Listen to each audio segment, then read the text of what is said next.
So compose ಆಗಿ ಕೇಳೋ time ಬರುತ್ತೆ.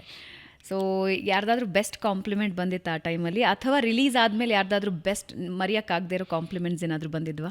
ಸೊ ಅದೇ ರಿಷಬ್ ಸರ್ ಓಕೆ ಮಾಡಿ ಸೂಪರ್ ಇದೆಲ್ಲ ಸಖತ್ತಾಗಿದೆ ಅಂತ ಹೇಳಿದ್ದೆ ನನಗೆ ಬೆಸ್ಟ್ ಕಾಂಪ್ಲಿಮೆಂಟ್ ಆ ಸಾಂಗಿಗೆ ಬಂದಿದ್ದು. ಆ್ಯಂಡ್ ಅಜನೀಶ್ ಸರ್ಗೆ ಸ್ಪೆಷಲಿ ಆ ಕೊಂಗಾಟ ಅನ್ನೋ ವರ್ಡ್ ಎಲ್ಲ ಪ್ಲೇಸ್ ಮಾಡಿದಾಗ ಅಜನೀಶ್ ಸರ್ ತುಂಬ ಈ ಶೆಟ್ರಿ ತುಂಬ ಚೆನ್ನಾಗಿದೆ ಈ ವರ್ಡು ಅಂತೆಲ್ಲ ಹೇಳಿ ಇದು ಮಾಡಿದ್ದು. ರಿಲೀಸ್ ಆದಮೇಲೆ ನಾನು ರಿಲೀಸ್ಗಿಂತ ಪ್ರೀವಿಯಸ್ ಡೇ ನನಗೆ ಭರ್ಜರಿ ಚೇತನ್ ಕುಮಾರ್ ಅವ್ರು ಫೋನ್ ಮಾಡಿದರು. ಫೋನ್ ಮಾಡಿ ಬ್ರದರ್ ವಿತ್ ವಿಜುವಲ್ ನಾನು ನೋಡಿದೆ, ಸಾಂಗು ತುಂಬ ಚೆನ್ನಾಗಿದೆ, ಸಾಂಗು ದೊಡ್ಡ ಹಿಟ್ ಆಗುತ್ತೆ ಇದು ಅಂತ ಅವರು ಇದು ಮಾಡಿದರು.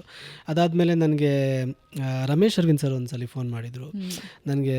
ಆ್ಯಕ್ಚುಲಿ ಅವ್ರು ಫೋನ್ ಮಾಡಿದಾಗ ಫಸ್ಟ್ ನಾನು ಈ ಟ್ರೂ ಕಾಲರ್ ಯಾರೋ ಅಂದ್ಕೊಂಡು ಫೇಕ್ ಕಾಲೋ ಏನೋ ಅಂದ್ಕೊಂಡ್ಬಿಟ್ಟು ನಾನು ಅದನ್ನು ಫಸ್ಟ್ ಇದು ಮಾಡಿಲ್ಲ, ಪಿಕ್ ಮಾಡಿಲ್ಲ, ಯಾವುದೋ ಅನ್ನೋ ನಂಬರ್ ಅಂದ್ಕೊಂಡು ಪಿಕ್ ಮಾಡಿಲ್ಲ. ಆಮೇಲೆ ನನಗೆ ವಾಯ್ಸ್ ಮೆಸೇಜ್ ಬಂತು, ನಾನು ರಮೇಶ್ ಅರವಿಂದ್ ಈ ಥರ ನಿಮ್ಮ ಹಾಡು ನನಗೆ ತುಂಬ ಇಷ್ಟ.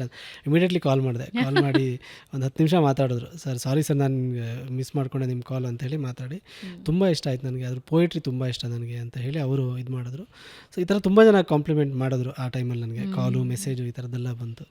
Kantara was a super duper hit. Kantara 1 chapter 1 ಅದರದ್ದು ರಿಷಬ್ ಶೆಟ್ಟಿ ಅವ್ರ ಮೇಲೂ ಬಹುಶಃ ತುಂಬ ಪ್ರೆಷರ್ ಇತ್ತು.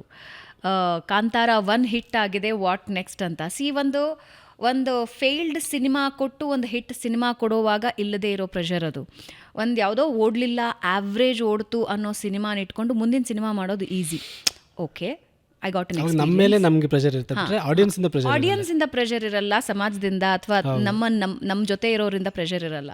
ಆದರೆ ಒಂದು ಸೂಪರ್ ಡೂಪರ್ ಹಿಟ್ ಹಾಡು ಬರೆಯೋರಾಗಿ ನಿಮಗೂ ಆ ಪ್ರೆಷರ್ ಇದ್ದೇ ಇರುತ್ತೆ. ಸೊ ಚಾಪ್ಟರ್ 1 ಶುರುವಾದಾಗ ಏನೇನು ಕಾನ್ವರ್ಸೇಷನ್ ಆಗ್ತಿತ್ತು? ಅದೇ ಸಿಕ್ಕಾಪಟ್ಟೆ ಪ್ರೆಷರ್ ಇತ್ತು ಈ ಸತಿ. ಅಂದರೆ ನನಗೆ ಪ್ರೆಷರ್ ಇತ್ತು.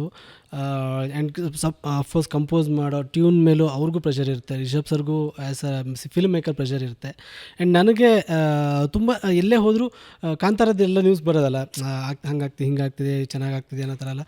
ಅವಾಗ ಎಲ್ಲೇ ಹೋದರೂ ಅದೇ ಕೇಳೋರು, ಕಾಂತಾರಕ್ಕೆ ಬರೀತಿದ್ದೀರಾ, ಕಾಂತಾರಕ್ಕೆ ಕಾಂತಾರ. ಸೊ ನಾನು ಇಲ್ಲ ಇನ್ನೂ ಬರ್ದಿಲ್ಲ ಬರಿತಾ ಇದ್ದೀರಾ, ಗೊತ್ತಿಲ್ಲ, ಬರಿಬೋದು. ಯಾಕಂದರೆ ಒಂದು ಸತಿ ರಿಷಬ್ ಸರ್ ಟೀಮಲ್ಲಿ ಎಂಟ್ರ್ ಆದರೆ ಅವರು ಒಂದು ಸತಿ ಟ್ರಸ್ಟ್ ಮಾಡಿದ್ರೆ ಬಿಡಲ್ಲ ಯಾರನ್ನೂ ಅಂತ. ಸೊ ಇಲ್ಲ ಮೋಸ್ಟ್ಲಿ ಬರಿತೀನಿ ಅಂತ. ಸೊ ಒಂದು ಸತಿ ಟ್ಯೂನ್ ಬಂದಮೇಲೆ ಇಲ್ಲ ಬರಿತಾ ಇದ್ದೀನಿ ಅಂತ ಬರಿತಾ ಇದ್ದೀನಿ ಅನ್ನೋವಾಗಲೂ ನಾನು ಕೂತಾಗಲೂ ಇನಿಷಿಯಲಿ ತುಂಬ ಪ್ರೆಷರ್ ಆಯ್ತು ನನಗೆ. ಅಂದರೆ ಏನೇ ಓಪನಿಂಗ್ ಏನೇ ಲೈನ್ ಬರೆದ್ರು ಇದು ಸಿಂಗಾರ ಸಿರಿಯ ಥರ ಇಲ್ಲ, ಅದು ಒಂದು ತಲೆಯಲ್ಲಿ ಬರೋಕ್ಕೆ ಶುರುವಾಗಿತ್ತು ನನಗೆ. ಬಟ್ ನಾನು ಅಜನೀಶ್ ಸರ್ ಜೊತೆ ಮಾತಾಡಿದೆ, ಸರ್ ಇದು ಈ ಥರ ಆಗ್ತಿದೆ, ನೀವು ಹೆಂಗೆ ಹ್ಯಾಂಡಲ್ ಮಾಡಿದ್ರಿ ಸರ್, ನಿಮಗೆ ಸಿಂಗಾರ ಸಿರಿಯ ಟ್ಯೂನ್ಗೂ ಈಗ ಮದನ ಮನಮೋಹಿನಿ ಟ್ಯೂನ್ಗೂ ಹೆಂಗೆ ಹ್ಯಾಂಡಲ್ ಮಾಡಿದ್ರಿ? ಅವ್ರು ಹೇಳಿದ್ರು, ಇಲ್ಲ ಪ್ರಮೋದ್ ನನಗೂ ಇನಿಷಿಯಲಿ ಹಾಗೆ ಆಗಿದೆ, ಬಟ್ ಕತೆ ಇದು ಬೇರೆ ಕತೆ. ಕಾಂತಾರ ಟೈಟ್ಲ್ ಎಲ್ಲ ಹೌದು, ಬಟ್ ಈ ಕತೆ ಸಿಚುವೇಶನ್ ಏನಿದೆ ಇದ್ರ ಫ್ಲೇವರ್ಗೆ ಏನು ಬೇಕು ಅದನ್ನು ಕೊಡಿ, ಅದು ದೊಡ್ಡ ಮಟ್ಟದಲ್ಲಿ ಹಿಟ್ ಆಗುತ್ತೆ, ಅದನ್ನು ಪ್ರೆಷರ್ ತೊಗೋಬೇಡಿ ನೀವು ಅಂತ ಹೇಳಿದ್ರು. ಅಲ್ಲಿಂದ ನಾನು ಕ್ರಮೇಣವಾಗಿ ಓಕೆ ಇಲ್ಲಿ ಬರ್ಮೆ ಕ್ಯಾರೆಕ್ಟರ್ ಆಗಿರಬಹುದು, ಕನಕವತಿ ಕ್ಯಾರೆಕ್ಟರ್ ಅವ್ರದ್ದು ಏನು ಇದಿದೆ, ಬಿಕಾಸ್ ಇಲ್ಲಿ ನಿಮಗೆ ಶಿವಲೀಲಾ ಥರ ಡೀಪ್ ಲವ್ ಇಲ್ಲ, ಅದು ಫೇಕ್ ಲವ್. ಅದು ಅವನಿಂದ ಏನೋ ಕೆಲಸ ಆಗಬೇಕು ಅನ್ನೋದು ಇದು ಮೂಮೆಂಟಿಗೆ ಮಾತ್ರ. ಈಗ ಆ ಕ್ಯಾರೆಕ್ಟ್ರಿಗೂ ಅಷ್ಟೇ, ಆ ಮೂಮೆಂಟ್ಗಷ್ಟೇ ಅನಿಸುತ್ತೆ, ಬಿಟ್ಟರೆ ಆ ಸಾಂಗ್ ಆಗ್ತಿದ್ದಂಗೆ ಅವನು ಬಿಟ್ಟೋಗ್ಬಿಡ್ತಾನೆ ಅವಳನ್ನ. ಸೊ ಅವಳು ಯಾವುದೋ ಒಂದು ಇದರಲ್ಲಿ ಸಿಕ್ಕಾಕ್ಸ್ಬೇಕು ಅಂತಲೇ ಒಂದು ಪ್ರೀತಿಯ ನಾಟಕ ಆಡಿರೋ ಥರದ್ದು ಸಿಚುವೇಶನ್. ಅಲ್ಲಿ ನಾನು ಡೀಪಾಗಿ ಏನೋ ಬರೆದ್ರೆ ಅದು ಆಮೇಲೆ ಸಿನಿಮಾ ನೋಡ್ತಾ ಅಥವಾ ಸಿನಿಮಾ ಕ್ಲೈಮ್ಯಾಕ್ಸಲ್ಲಿ ಹಾಡು ವರ್ಕ್ ಆಗಲ್ಲ, ಅದು ಅನಿಸ್ಬಾರ್ದು ನಮಗೆ. ಹಾಗಾಗಿ ಕತೆಗೆ ಏನು ಬೇಕು ಅದ್ರ ಪೂರಕವಾಗಿ ಬರೆಯೋಣ ಅಂತ ಹೇಳಿ ಸಿಕ್ಕಾಪಟ್ಟೆ ವರ್ಷನ್ಸ್ ಆಯ್ತು. ಅದು ವರ್ಷನ್ಸ್ ಆಗಿ ಒಂದು ವರ್ಷನ್ ಲಾಕ್ ಆಗಿ ಓಕೆ ಇದು ಫೈನಲ್ ಅಂತ ಹೇಳಿದಾಗ ಮತ್ತೆ ರಿಷಬ್ ಸರ್ ನನ್ನನ್ನು ಕರೆಸಿ ಆಲ್ಮೋಸ್ಟು ಒಂದು 5-6 ಮಂತ್ಸ್ ಬ್ಯಾಕ್ ಶುರುವಾಗಿದ್ದು ಕೆಲಸ ಅದು. ಬಟ್ ಸಾಂಗ್ ಲಾಕ್ ಆಗಿದ್ದು ಸಿನಿಮಾ ರಿಲೀಸ್ಗೆ ಒನ್ ವೀಕೋ 10 ಡೇಸ್ ಬ್ಯಾಕು. ಹೌದಾ?